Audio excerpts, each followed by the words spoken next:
নির্বাচনী বিধি ভেঙে টাকা পাচারের অভিযোগ উঠল এক ড্রাইভার ও গাড়ির খালাসির ওপর। ঘটনাটি ঘটেছে খড়গ্রামের পারুলিয়ায়। ঘটনায় দুই অভিযুক্ত ব্যক্তিকে আটক করেছে স্থানীয় প্রশাসন।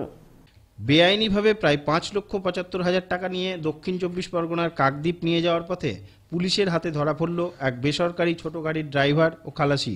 জানা গেছে, মঙ্গলবার সকালের দিকে খড়গ্রামের পারুলিয়ায় গাড়িটিকে আটক করে স্থানীয় পুলিশ।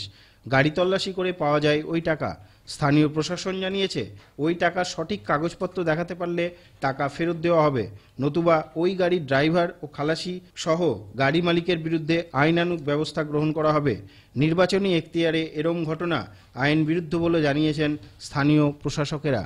খড়গ্রাম বিডিও সাহেবের আন্ডারে যে ফ্লাইং স্কোয়াড টিম রয়েছে, সেই টিম আজকে WB972142 এই গাড়িটাকে প্রথম সিজ করে এবং এই গাড়িটার থেকে ৫,৭৫,০০০ টাকার লিকুইড ক্যাশ পাওয়া গেছে।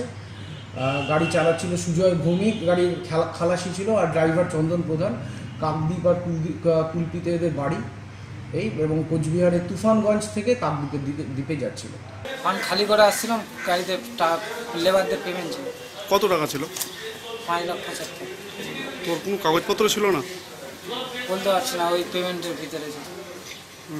তোমরা কোথায় যাচ্ছিলে? আমার কাকদ্বীপ যাবো। গাড়িতে কি ছিল? আর গাড়িতে কি ছিল? পাথর আছে। পাথর বোঝা করে? পাথর কোথা থেকে নিলে? রামপুরহাট থেকে। রামপুরহাট থেকে। তোমরা কতদিন আগে বেরিয়েছো ঘর থেকে? ঘর থেকে আমরা বেরিয়েছি রবিবার। আজকে